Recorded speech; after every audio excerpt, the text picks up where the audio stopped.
নমস্কাৰ আপোনালোকক আমাৰ ইউটিউব চেনেললৈ স্বাগতম জনাইছো আৰু ভিডিওটো ষ্টাৰ্ট কৰাৰ আগতে এটা কথা কৈ লম বুলি ভাবিছো যে কাৰণ মই এই দুখন সিনেমাৰ ভিতৰত এটা ৰিভিউ দিবলৈ গৈ আছো আৰু সিনেমাখনৰ দুইখনৰে বক্স অফিস কালেকচনৰো দুইটা ৰিভিউ কৰিম কাৰণ আপোনালোকে কোনো বিতৰ্কিত মন্তব্য নকৰিব কাৰণ মই এই ভিডিওটো দুইখন সিনেমাৰ মাজত বিভেদ আনিবলৈ বা দুইখন সিনেমাৰ ভিতৰত এখন সিনেমাক বেষ্ট বুলি বুজাবৰ কাৰণে ভিডিওটো বনোৱা নাই গতিকে জাস্ট ভিডিওটোৰ কেনেকুৱা ধৰণৰ কি কথা আপোনালোকে জানিবৰ কাৰণে হেকলৈকে চাই থাকক আৰু যদি ভিডিওটো ভাল লাগে লাইক কৰিব আৰু কমেন্ট কৰি জনাব আপোনালোকক মই কওঁ কোনো বিতৰ্কিত সিনেমা দুখনৰ মাজত বিতৰ্ক আনিবৰ কাৰণে এই সিনেমাটো ৰিভিউ দিবলৈ যোৱা নাই কিন্তু আপোনালোকৰ বক্স অফিস কালেকচন জানিব দুইখন সিনেমাৰ আৰু আপোনালোকে দুইখন সিনেমাৰ এটা ভাল বেষ্ট ৰিভিউ দিম বুলি ভাবিছো গতিকে আহকচোন ভিডিওটো ষ্টাৰ্ট কৰোঁ ডম্বৰু বাজে ওৰে সোতালুতে নিতে ত্ৰম্বক নাচে বাজে ৰুদ্ৰতাল নাচে মহাকাল অভিনব তাণ্ডব বিবিধ বিভঙ্গ উলঙ্গ বিলঙ্গ কাঞ্চনজঙ্ঘা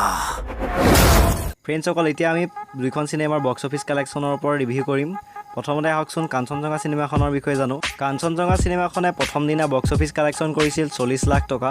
আৰু ৰত্নাকৰ সিনেমাখনে প্ৰথম দিনা বক্স অফিস কালেকচন কৰিছিল 41 লাখ টকা কাঞ্চনজঙ্ঘা সিনেমাখনে দ্বিতীয় দিনা বক্স অফিস কালেকচন কৰিছিল 38.5 লাখ টকা আৰু ৰত্নাকৰ সিনেমাখনে দ্বিতীয় দিনা বক্স অফিস কালেকচন কৰিছিল 49.5 লাখ টকা কাঞ্চনজঙ্ঘা সিনেমাখনৰ তৃতীয় দিনৰ বক্স অফিস কালেকচন আছিল 59.1 লাখ টকা আৰু ৰত্নাকৰ সিনেমাখনে তৃতীয় দিনৰ বক্স অফিস কালেকচন কৰিছিল 55 লাখ টকা কাঞ্চনজঙ্ঘা সিনেমাখনৰ চতুৰ্থ দিনৰ দি বক্স অফিস কালেকচন আছিল 39.8 লাখ টকা আৰু ৰত্নাকৰ সিনেমাখনৰ চতুৰ্থ দিনৰ যি বক্স অফিস কালেকচন হৈছে 43 লাখ টকা কাঞ্চনজঙ্ঘা সিনেমাখনৰ 5 নম্বৰ দিনৰ যি বক্স অফিস কালেকচন আছিল 40 লাখ টকা আৰু ৰত্নাকৰ সিনেমাখনৰ বক্স অফিস কালেকচন আছিল 45 লাখ টকা গতিকে আহকচোন ভিডিওটো এবাৰ দুইখন সিনেমাৰ ওপৰত এটা জাষ্ট ৰিভিউ কৰোঁ কিন্তু আপোনালোকে কোনো বিতৰ্ক নকৰিব কাৰণ দুইখন সিনেমাই বেষ্ট প্ৰথমতে ফ্ৰেণ্ডসকল আপোনালোকক ক'বলৈ লৈছোঁ কাঞ্চনজঙ্ঘা সিনেমাখনৰ ষ্টৰিটোৰ ওপৰত প্ৰথমতে ক'ব লাগিব এই সিনেমাখনৰ যিটো ষ্টৰি আছিল এই ষ্টৰিটো বহুত ষ্ট্ৰং ষ্টৰি আৰু এই সিনেমাখনৰ যিটো ষ্টৰি দেখুৱাইছে বৰ্তমান বাস্তৱিকতাৰ লগত সম্পূৰ্ণভাৱে খাপ খোৱা এখন ভাল অসমীয়া ছবি আৰু এই সিনেমাখনৰ যিখিনি আপোনালোকে একশ্যন হওক বা ৰোমাঞ্চ হওক এই সিনেমাখনৰ বেছিকৈ ৰোমাঞ্চৰ ওপৰত ফ'কাছ কৰা নাই কিন্তু সিনেমাখনৰ যিটো বাস্তৱিক কাহিনী সেইটোহে দেখুৱাবলৈ বেছিকৈ ট্ৰাই কৰিছে গতিকে এই সিনেমাখন হৈছে বহুত ভাল বাৰ্তা প্ৰেৰণ কৰিব পৰা এখন অসমীয়া ছবি আৰু এই ছবিখনৰ লগত যিকোনো ছবি কম্পেয়াৰ কৰিব পৰা নাযায় কাৰণ এইখনৰ ষ্টৰিটো বহুত বেলেগ আৰু বহুত চিৰিয়াছ হয় কাৰণ এই সিনেমাখনৰ যিটো ষ্টৰি হয় এই সিনেমাখনৰ যিখিনি তাত দেখুওৱা হৈছে প্ৰতিজন নৱপ্ৰজন্মৰ যুৱকে তেওঁ এইটো অনুভৱ কৰিব পাৰিব সিনেমাখন চোৱাৰ পাছত যে এই সিনেমাখনৰ প্ৰতিটো প্ৰায় কেৰেক্টাৰটো যিটো মেইন কেৰেক্টাৰ হয় জুবিন গাৰ্গৰ তেওঁলোকে নিজৰ লগত ৰিলেট কৰিব পাৰিব আৰু জুবিন গাৰ্গৰ কাঞ্চনজঙ্ঘা সিনেমাখনে প্ৰতিজন দৰ্শকৰে মন চুই গৈছে আৰু এই সিনেমাখন চোৱাৰ পাছত বহুত দৰ্শকে তেওঁৰ নিজৰ চকু পানী তেওঁলোকে ৰখাব পৰা নাই কাৰণ এই সিনেমাখনৰ যিটো ষ্টৰি হয় তেওঁলোকৰ মন চুই গৈছে তাৰে প্ৰমাণ দি কিনি আপোনালোকক মই ভিডিঅ' এটা ক্লিপ এটা দেখুৱাম অডিয়েন্সৰ যি প্ৰতিক্ৰিয়া কাঞ্চনজঙ্ঘা সিনেমাখন চোৱাৰ পাছত কিন্তু আপোনালোকৰ দেখাব এইকাৰণে লাগিব কাৰণ বহুতে এনেই কমেণ্ট কৰে যে তই এনেই যি টি কৈ আছ ভিডিঅ' বনাই আছ চ' আপোনালোক সেই প্ৰুফ দেখুৱাই কিনে আহকচোন ভিডিঅ'ৰ ক্লিপটো চাওঁ বহুত ভাল লাগিল জুবিন দাকটো বহুতেই ভাল পাওঁ আমি আৰু এটা ফিল্মখন চাই মই খুব কান্দিলোঁ মাছ মুভি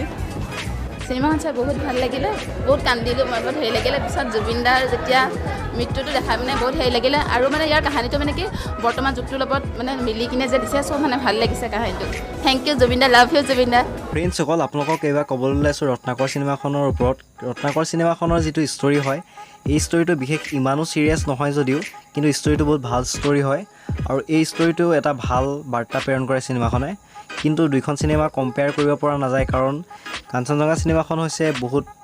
বাস্তৱিকতাৰ লগত খাপ খোৱা এটা চিৰিয়াছ ষ্টৰি আৰু প্ৰতিজন দৰ্শকক চুই যাব পাৰে কিন্তু ৰত্নাকৰ ছবিখনেও প্ৰতিজন দৰ্শকক আৱেগ ইম'শ্যন সম্পূৰ্ণ ফুল পেকেজ ধামাকা যদিও কিন্তু চিনেমাখন ইমান বাস্তৱিকতাৰ লগত সম্পূৰ্ণভাৱে খাপ খাই যাব পৰাকৈ এইটো ষ্টৰি ইমান তেনেকুৱা নহয় কিন্তু এইটো ষ্টৰি বহুত ভাল ষ্টৰি কিন্তু ৰত্নাকৰ চিনেমাখনৰ যিটো একশ্যন সেইটো বহুত ওপৰত মানে বহুত ভালকৈ দেখুৱাইছে উন্নতমানৰ কাৰিকৰী কৌশল ইউজ কৰি কিন্তু ৰত্নাকৰ চিনেমাখনৰ তুলনাত যদি কাঞ্চনজঙ্ঘা চিনেমাখন চাবলৈ যাওঁ তেনেহ'লে এই চিনেমাখনৰ কিছু উন্নতমানৰ দেখুৱাইছে যদিও কিন্তু একশ্যনৰ ক্ষেত্ৰত বেছিকৈ তাত গুৰুত্ব দিয়া হোৱা নাই কাৰণ সেইখন চিনেমা বেছিকৈ বাস্তৱিকতাৰ লগত ইম্পৰ্টেঞ্চ দিছে গতিকে দুইখন চিনেমাই বেষ্ট কাৰণ এখনৰ লগত এখন কম্পেয়াৰ কৰিব পৰা নাযায় জাষ্ট মই এটা ৰিভিউহে দিছোঁ গতিকে যদি ভিডিঅ'টো ভাল লাগিলে লাইক কৰিব আৰু কমেণ্ট কৰি জনাব গতিকে আজিলৈ বাই